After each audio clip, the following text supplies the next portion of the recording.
Brian and the Highway Code. Brian was having a little sleep indoors, and when he woke up he found a notice stuck to his shell. It said, "No parking on the zebra crossing, signed Dougal." No parking, no parking. I wasn't parking, I was sleeping. So he asked Dougal about it. "You were parked on a crossing." "I wasn't." "Oh, yes, you were, and you still are." "But how can I be parked when I don't have a car?" "For the purposes of the law, you are a car. A shell counts as a car." "But it's my house." "That's even worse. A house on the road, whatever next." "But my house follows me everywhere." No good making excuses. "I think you're being unreasonable," said Brian. "I can't help it if I have to carry my house with me, can I?" "You could move, couldn't you?" said Dougal. "But I'm a snail." "So you say." But Brian got tired of arguing and went back to sleep. Zebedee, too, asked Brian if he knew he was sitting in the middle of the road. "Yes, I've been told." And Florence, who was tired of waiting for everyone, decided to go to the garden alone. While she was there, she met Dougal, not entirely surprisingly. Dougal told Florence all about Brian being parked in the middle of the road. "It's very dangerous." "But he hasn't got a car," said Florence. "He parked himself." And he told Florence about putting a notice on Brian's shell and telling him about road safety. "Road safety is important," mused Florence. "I suppose it's difficult for snails to understand these things." "Well, I don't think there's a section on snails in the Highway Code," said Florence. "There's a section on parking houses in the middle of the road, I expect." "Poor Brian. It must be very difficult carrying his house with him, but there it is. It's nature." "Nature? Nature? Dogs don't carry houses." "Dogs are different." "It's just as well." Just then Brian came along. "We were just talking about you," said Florence. "Snails have a hard life," said Brian, sighing. "Poor Brian," said Florence. "Ha," said Dougal. And Zebedee said, to no one's surprise, "Time for bed."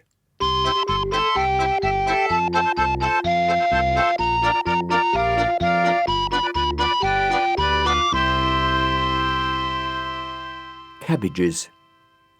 Florence, carrying a number of parcels, asked Zebedee what snails liked to eat. "I think snails like cabbages best." "Oh, good," said Florence. "So do I." "Really?" said Zebedee. Florence looked for Dougal and Brian, and there they were. "Must you follow me about?" asked Dougal. "You're my friend," said Brian, following Dougal. "I was afraid of that." "What's that, Dougal, friend?" "It's a book." "A book, Dougal, old mate, but dogs can't read, can they?" "I'll bet they can read as well as snails." Florence wanted to know what sort of book Dougal was reading. "It's a picture book with pictures of all sorts of things, all sorts." So Florence had a look, and so did the snail. There was a picture of a cabbage in the book, and Brian ate the page. "Did you see that? He ate a page of my book." "He thought it was a cabbage," said Florence. "He ate a page. He ate a page. You ate a page out of my book." "Sorry, I thought it was a leaf." "Very funny, I'm sure." "It looked just like a cabbage." "It was meant to. It was a picture." "A picture of what?" "A cabbage." "I hope eating that cabbage picture doesn't make you feel ill," said Florence. "Funny you should say that," said Brian, who was looking very ill indeed. "I thought it didn't taste quite right." Then Florence said she had a present for both of them. Some sugar for Dougal. Naturally, Dougal unwrapped his parcel and gulped down the sugar straight away. And a cabbage for Brian. "I couldn't eat another thing." "I'll keep it for another day then," said Florence. "Thank you." "Not at all." And Florence told Zebedee all about it.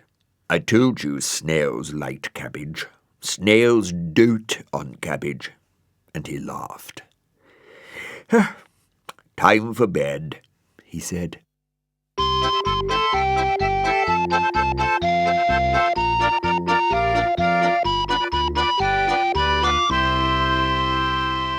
Dougal's Memoirs. Florence told Zebedee she hadn't seen the birds or the cow or the train recently. "Haven't you?" said Zebedee. "Dougal has," and he laughed. Florence asked Dougal what he was doing. "I'm thinking of writing my memoirs, and some people had better watch out. Secrets will be revealed." Just then 2 birds flew in to say hello. "Hello, hello," said the birds. "Oh, hello," said Florence. "I was wondering where you were." "We've been for a long walk." They are funny. I may put them in my memoirs, if I have a spare page. "Wait for me, Dougal," said Florence. But Dougal was busy. He met Ermentrude at the gate to the field. "Hello, Dougal, you dog," said Ermentrude. "Good morning, madam," said Dougal nervously, and he went on his way. "Hello, Dougal, you dog," said a flower. "Good morning, miss." "Hello, Dougal, you dog," said the train. This is getting monotonous. The train whistled. "Good morning, train." And then Dougal got the feeling that he was being watched, and he was, being watched. For Brian was in a tree, and Dougal looked up at him nervously. "I like you," said Brian, and he laughed like anything. He laughed so much he shook the tree. "Where are you, Dougal?"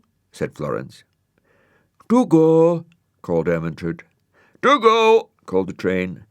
"Dougal," said Brian. "Where are you, Dougal?" said Florence. "He's lovely," said Ermentrude. "He's lovely," said the train. "I like him," said Brian. "Why is everyone being so nice to you, Dougal?" "They are frightened about what I might say in my memoirs. The pen is mightier than the sword, so you can all watch out." "We don't know what you mean," they said and left. "Where is your pen, Dougal?" said Florence. "Oh, you." And Zebedee came in with a butterfly on his head, which was unusual, and he said, "Time for bed," which wasn't unusual.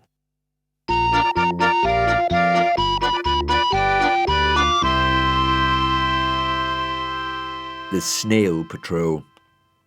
Dougal was feeling very cold. "Ooh, brrr." "What's the matter?" said Zebedee. "I am frozen. It's so cold."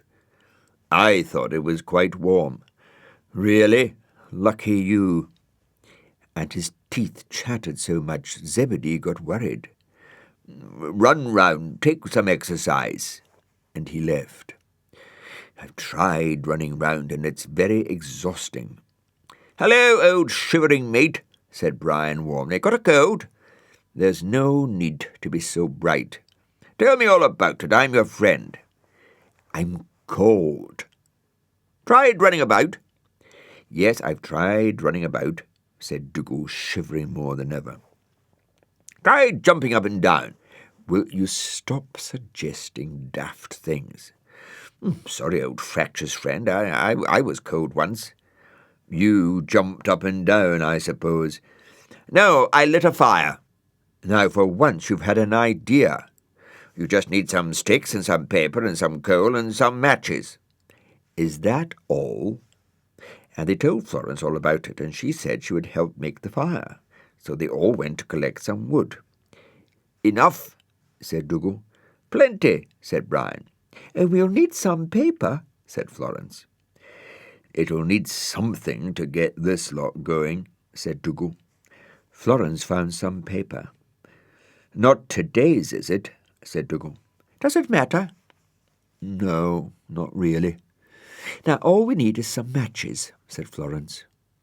"I knew there'd be a snag," said Dougal. They went to Dougal's to see if they could find some matches, but they couldn't.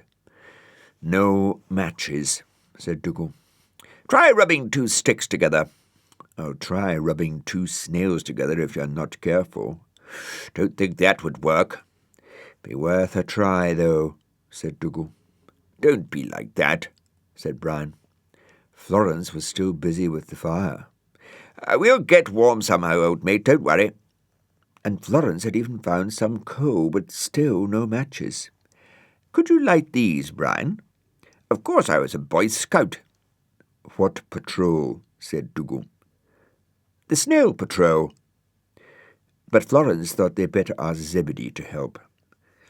Try jumping up and down, said Zebedee. Stop saying that. So Zebedee did a little magic and produced an electric blanket. Marvellous, said Dougal. Isn't progress wonderful? But why were you so cold? Said Florence. Yes, why? Said Zebedee. Well, I saw a bucket of ice, and I thought it was sugar, and I fell in. Is that blanket plugged in? Hissed Brian. Don't tell him, but no, said Zebedee. Good night.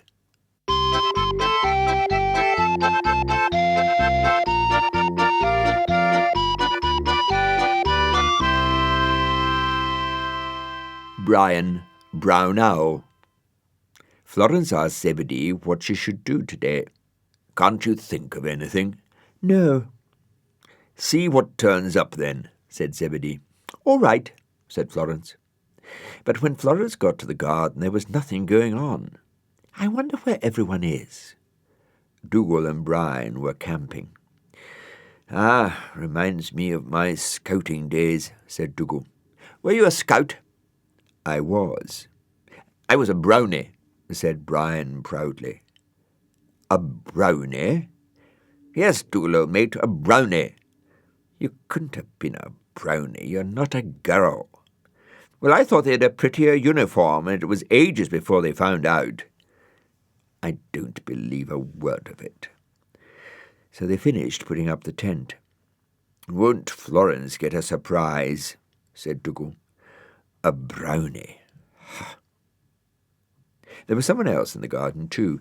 Dylan was tuning his guitar and humming tunefully.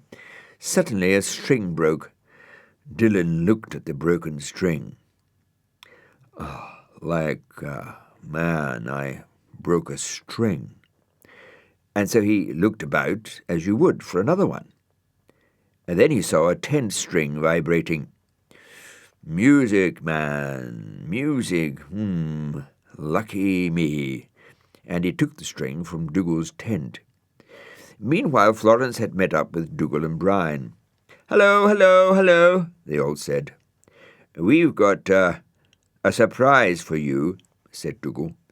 Big surprise, said Brian. What is it? You'll see. Show the way, Brown Owl. Brown Owl? Who's that? He's joking, said Brian. Everyone knows I'm a snail. Oh, come along, said Dougal. So Florence went to see the surprise, and she wasn't the only one. Dylan was strumming quietly in front of the collapsed tent. What's all this? Said Dougal loudly. Greetings, said Dylan, playing a few chords. Greetings, greetings. But Dougal was not to be greeted. He was furious about the tent. What about the tent? We can put it back up, said Florence reasonably. Put it back up, man. You've taken the string, said Dougal. I need the string.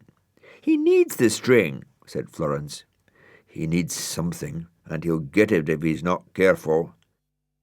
We must think of something, said Florence. We must think of something, man. I thought, give me the string back. But just then Brian arrived with something wrapped round his horns. What have you got there? Said Dougal. Tent rope. Oh, Brian, you are clever, said Florence. Am I? I just thought it might come in useful, that's all. So with Brian's rope they put the tent back up. Didn't think he had it in him. Didn't think what, Dougal, old dog? Nothing. Real clever snail. Should go far, succeed in life. Florence looked at him. Try and be a little more careful in future, and now play as a tune. Mood's gone, man, mood's gone. And he left. Don't hurry back, said Dougal. Ah, well, said Florence, all's well that ends well, I suppose. And she thanked Dougal and Brian for the surprise and gave Dougal a piece of sugar. You're lovely, Florence, said Dougal. Bed, man, said Zebedee.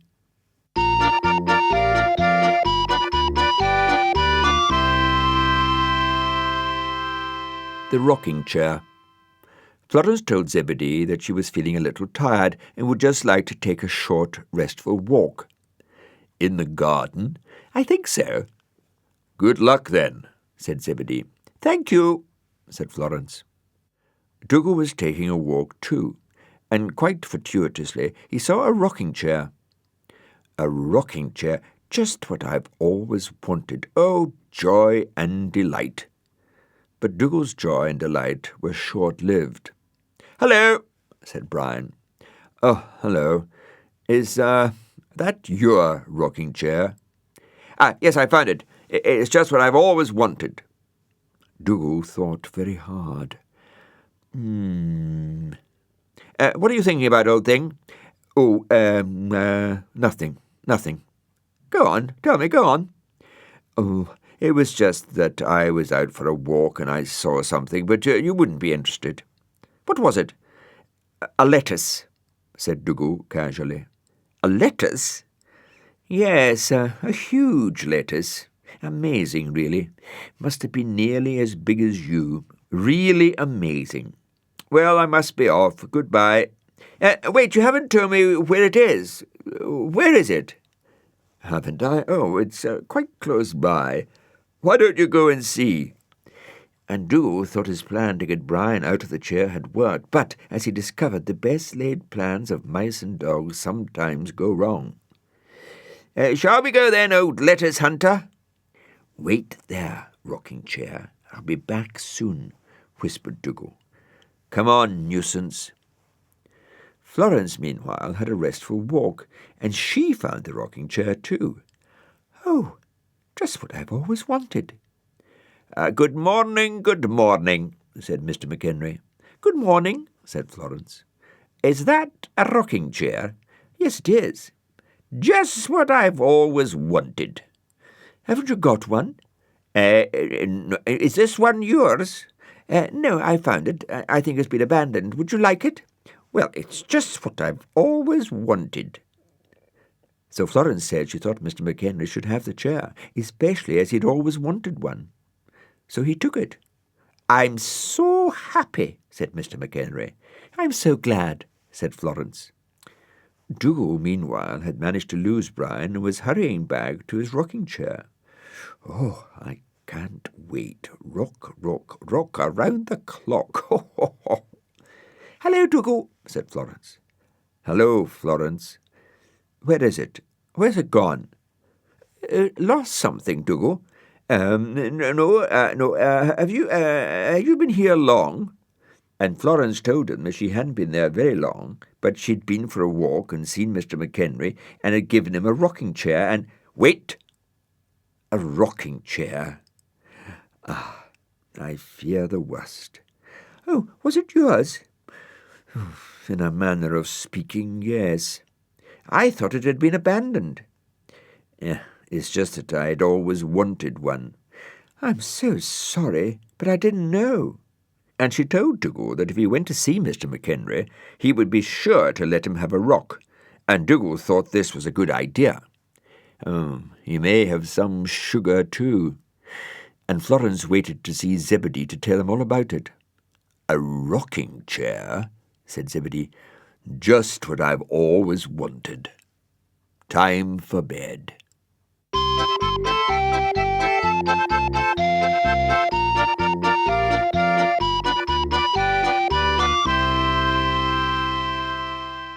hunger pangs. Dougal was having a little trouble with a tin of fruit he had acquired. What have you got there, old mate?" said Brian. "It's a tin." "Oh, really? I thought it was a bicycle." "Oh, highly witty. But you'd be better employed helping me open it." And when he told Brian it was fruit, Brian was very anxious to open it. "You haven't got a tin opener about you, I suppose?" "It's funny you should ask that," said Brian, "because I haven't." "Typical. I'm a useless snail," said Brian happily. So Dougal decided they would have to have outside help with the tin, and he thought that Florence would probably have a tin opener, so they called her. "Florence! Florence! Florence! You! Florence! You!" "Someone call," said Zebedee. "Florence, you've changed," said Dougal. "I'm not Florence. I'm Zebedee." "I'm so sorry." Dougal and Brian said they did need Florence, so Zebedee said he would get her, which he did. "Dougal and Brian want you." "I wonder what for," said Florence. "Yes, I wonder." So Florence went to see what Dougal and Brian wanted. "What do you want?" "Have you a tin opener?" said Dougal. "A tin opener?" "Just an ordinary tin opener." But Florence said she didn't usually carry a tin opener about with her, and she asked Dougal what he wanted it for. "I want to open a tin." Brian decided that the conversation wasn't getting anyone anywhere. "I think I'll go and get a lettuce before we all starve." Dougal was beginning to think that the tin would never be opened. "Shall I try a hammer?" "I think it might be a bit dangerous, Dougal," said Florence. "What about a saw, then?" But Florence didn't think that was a good idea either. "I've a feeling we're not getting very far, and I'm hungry." "Want to try a piece of lettuce to stave off the pangs?" said Brian. "To what? And you're not being much help either." "Don't be like that." Florence thought of Zebedee. "Someone thinking about me," said Zebedee. So they asked him if he could help with the problem. "You need a tin opener." "Brilliant," said Dougal. "A tin opener." "A tin opener, all right," said Zebedee, producing a tin opener. And Brian and Dougal said thank you very much. "Don't eat too much before bed," said Zebedee. "Tell Dougal he's got the tin," said Brian, sighing.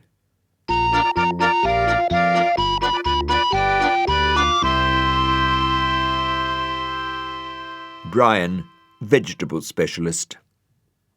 Florence met Zebedee at the roundabout. "Hello," she said. "There's a great search going on in the garden." "Oh, really?" "Be lucky," said Zebedee. Dougal was in the garden, staring at a clover. Let me see now. 1, 2, 3, no. 1, 2, 3, no. "What are you doing, old Shaggy?" said Brian. "I'm counting clover leaves, if you must know." "Clover leaves?" "Clover leaves." "What's all this 1, 2, 3 then?" "I want to say 1, 2, 3, 4. Then why don't you?" "Oh, dear, I'm trying to find one with 4 leaves. Is that a worthwhile project?" "4-leaf clovers are lucky, and I can do with some luck with you around." "I'll help you," said Brian, and they both went to look for 4-leaf clovers. 1, 2, 3, no. 1, 2, 3, no. Oh, is that one? No, said Dougal. 1, 2, 3, 4. 1, 2, 3, 4. 1, 2, 3, 4. Easy. 1, 2, 3, 4, said Brian, humming. 1, 2, 3, no. Where have they all gone? Just my luck, of course. Entirely surrounded by clover and not a 4-leaf one in sight. Typical. Typical. Typical. 1, 2, 3, 4. 1, 2, 3, 4. 1, 2, 3, 4. Florence asked Brian what he was doing, and he told her about Dougal and the 4-leaf clover. "Oh, yes," said Florence. "Funny, isn't it?" "Yes. But he would have one, and I said I'd find one, being a vegetable specialist." "Are they easy to find?" "Simple. and Florence found one. "Oh, got 4 leaves?" said Brian. Florence counted. "Yes. I think the difficult ones to find are the 3-leaf ones." And Florence picked another. "Shall we go and show Dougal? Won't he be overjoyed?" 1, 2, 3, no. 1, 2, 3, no. 1, 2, oh, 2's now typical. "I don't think he's found one," said Brian. "No, I don't think he has," said Florence. "Do you think he's counting right?" And Florence said that perhaps they should give Dougal some of theirs. "You give them to him." "All right," said Brian with his mouth full. "Yoo-hoo!" What? Want any 4-leaf clovers?" "I don't believe it. Where did you get those?" "I found them in the highways and byways for you." "I've searched my nose to the bone." "Hello, Dougal," said Florence. And Dougal presented Florence with a 4-leaf clover. "I've searched everywhere and finally found one. It's for you for luck." "That's very kind of you." And Dougal gave one to Brian as well. "You could do with some luck." "I must confess I'm a little confused," said Brian. 4-leaf clovers are lucky," said Florence. "So take it and consider yourself lucky," said Dougal. "You haven't got a bit of lettuce instead, have you?" "No," said Florence, and she told Zebedee all about it. I know something else that's lucky," said Zebedee. "It's lucky I was in time to say, 'Time for bed,' isn't it?"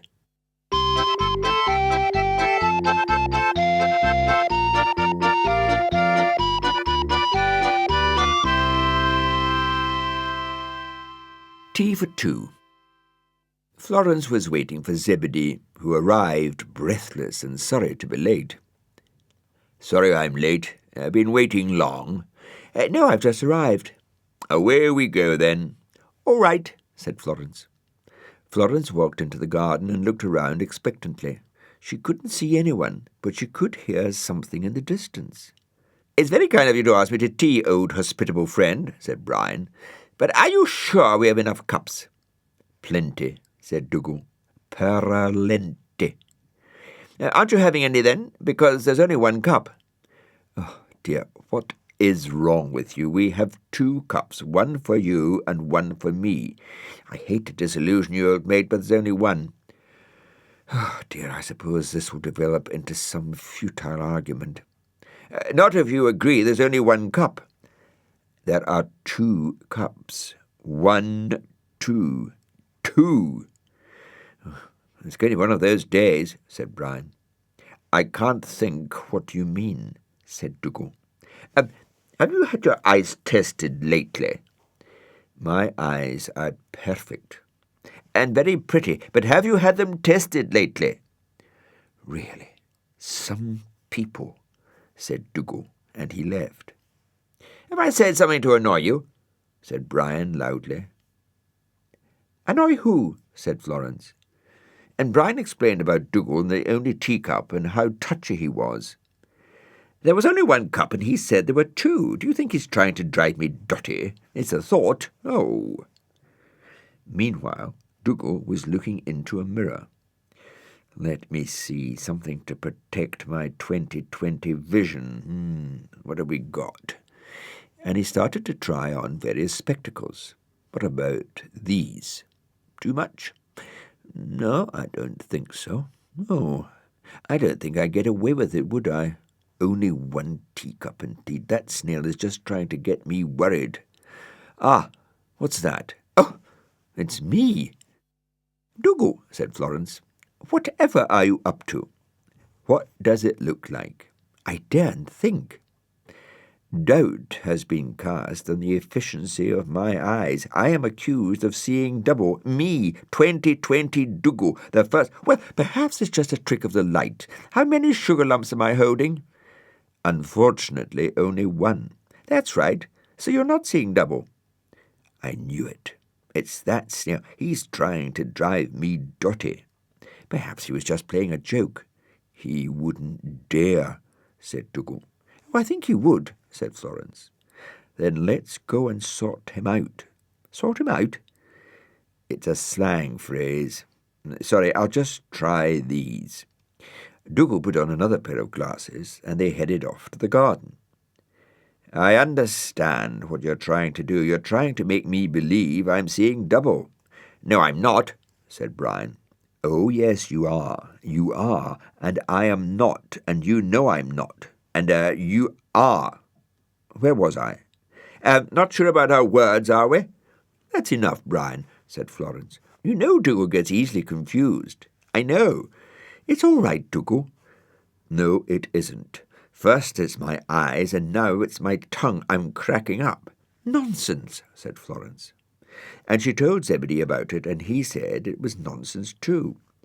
You're both very kind, said Dougal. You'll feel better in the morning, said Florence. We'll all feel better in the morning, said Zebedee. Good night.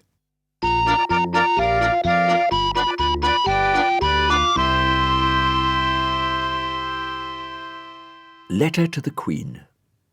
Dylan was in the garden alone. It seemed to be a good time to practice a new piece on the guitar, so he made sure his fingers were working all right. They were. Like a supple, let's go instrument, 1 and 2 and 3 and 4 and 5. And Dylan sat on a stool and played. Oh, man. Awful, said the stool. What was that? Awful. Criticism I dig, but this is abuse. In another part of the garden, Dougal was dictating a letter to Florence. Dear Madam, Your Majesty. Dear Madam, Your Majesty, typed Florence. Dougal, are you sure that's right? It sounds a bit odd. Odd? What do you mean, odd? She's the Queen, isn't she? And she's a madam. So Florence typed it. Dear Madam, Your Majesty, further to my last letter. Oh, have you written before? Do you often write to the Queen? What are you doing? Said Brian. I'm writing a very important letter to the Queen. Which Queen? Which Queen? We've only got one. Oh, that one, I like her.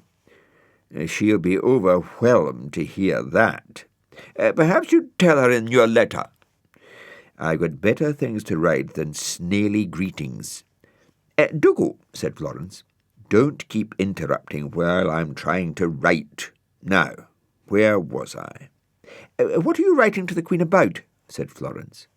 Snails. Snails? Said Florence and Brian. Yes, I want to know if she'd like one, because if she would, I've got one she can have, very cheap. I shall telephone my lawyer. I will not be given away. Now, Dougal, said Florence. Yes, you are not telling the truth. Who'd want a snail anyway? Really? Well, don't get your ribbons in a twist. It was only a joke. Florence thought they should get on with the letter. That was a joke, too. I wouldn't presume to write to Her Majesty. Why? Because she's very busy and she might have me arrested.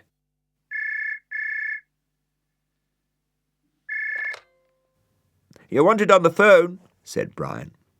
Tell them I'm not at home. I'm out. But that's not true. You are at home. I am not. Yes, you are. I'm not. You are. Who is it? Said Florence. It's the Queen, shouted Brian.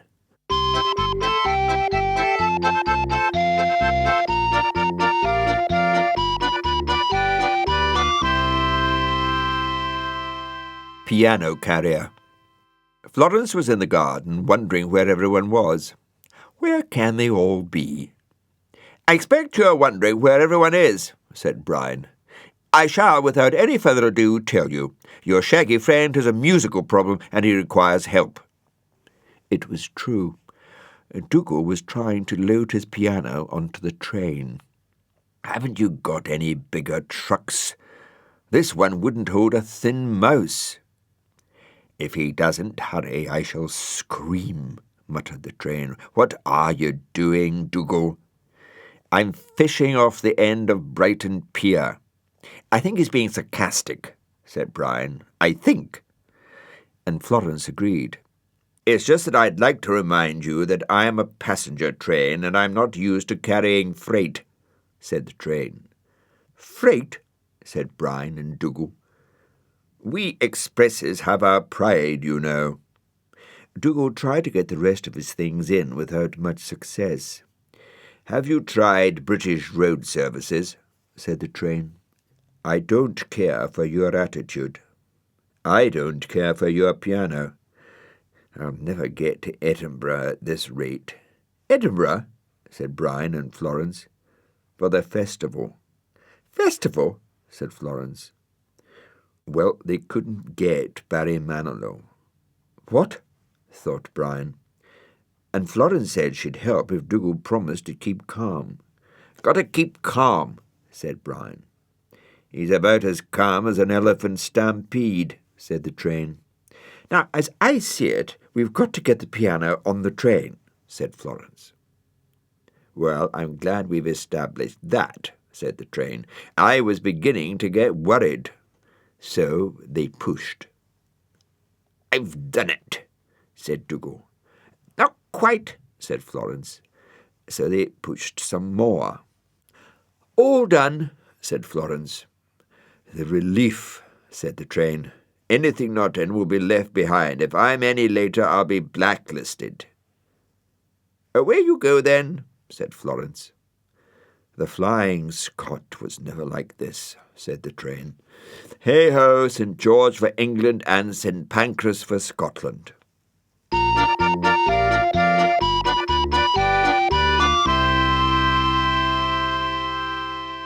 The stiff-necked heliotropes. Mr. McHenry was worried about his heliotropes. Don't seem well. So Florence and Dougal said they were going that way and would have a look. I've never really believed in heliotropes, said Dougal. Oh, why? Oh, I don't know. The name, I suppose. Can't take them seriously, really. Here they are.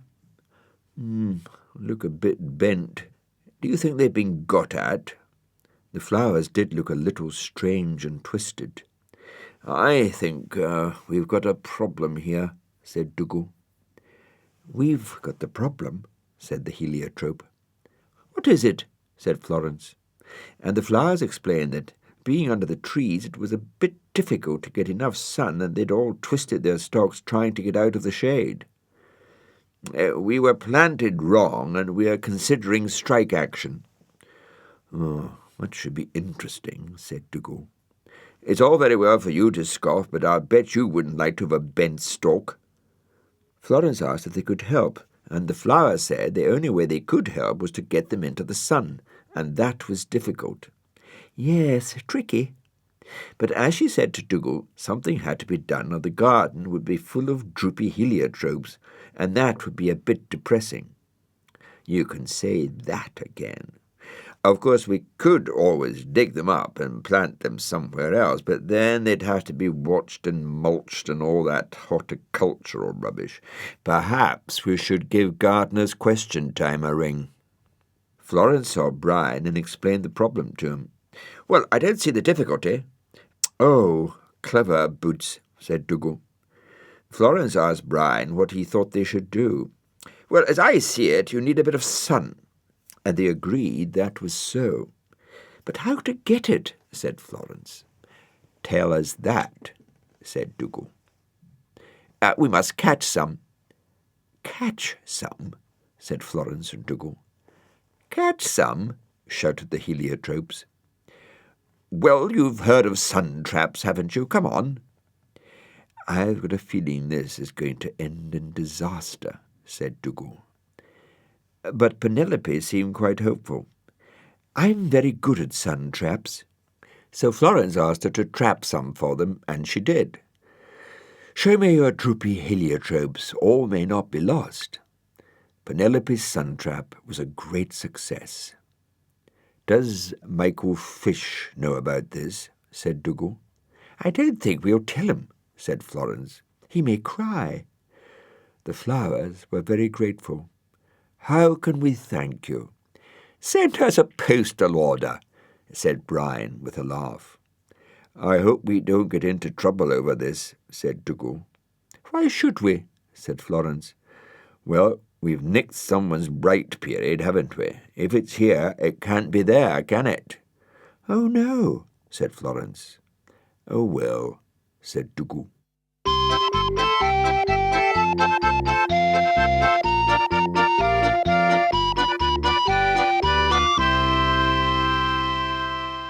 It never rains. Florence told Zebedee that she was going to pick some flowers. "I hope it keeps fine for you." Dougal and Brian were having a friendly discussion. "Why don't you go away?" said Dougal. "I like you," said Brian. And the discussion had reached this interesting stage when Florence came along, which made Dougal and Brian behave a bit better. Beautiful day, Brian." "Lovely day, Dougal." "Would you like to help me pick some flowers?" said Florence. And Dougal and Brian said they would, of course, love to help, but it looked as though it might rain. There were some big clouds going across the sun, which made it get dark and then light again and then dark. "Looks like rain," said Brian. What's this? What's this?" said Mr. McHenry. "We think it might rain," they said. "Oh, can't have that. I haven't planned for rain." "I hate rain," said Brian, who did. "I love rain," said Dougal, who didn't. "What about my flowers?" "Leave it to me," said Mr. McHenry. They all wondered what Mr. McHenry would do. They knew it wouldn't be anything ordinary, and it wasn't.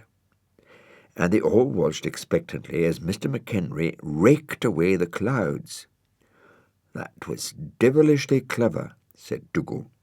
"I wonder if the weather forecasters know about this," said Brian. "I very much doubt it." "All right now," said Mr. McHenry. "Bye then." So Florence thought she would pick her flowers while Brian and Dougal finished their talk. "Why don't you go away?" said Dougal. "I like you," said Brian. "What a pair they are," thought Florence. I like him. And Zebedee came in to see what was happening. "Time for bed?" asked Florence. "Time for bed." I like him, said Brian.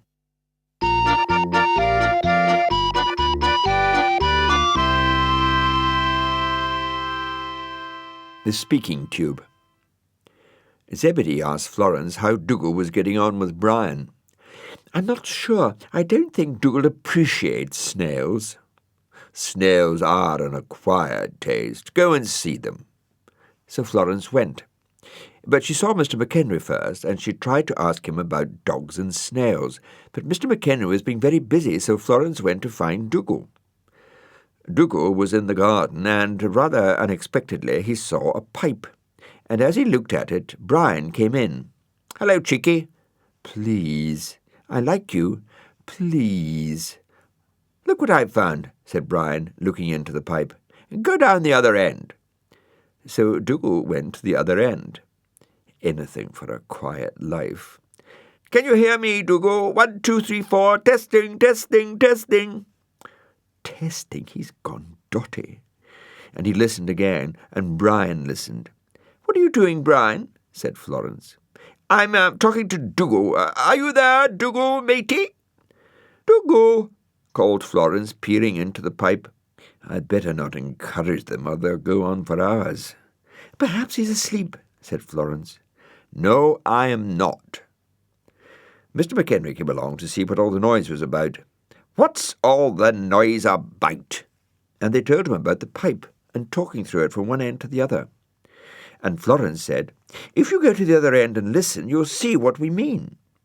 Florence called into the pipe, "Can you hear me, Mr. McHenry?" "Good heavens!" "Say something, Mr. McHenry." And Mr. McHenry said, "We have discovered a new invention, a speaking tube. We'll be rich. I'll be able to grow orchids." "A speaking tube," said the others. "A new invention." "Too late," said Zebedee. It's been done before. It's called a telephone, said Florence sadly.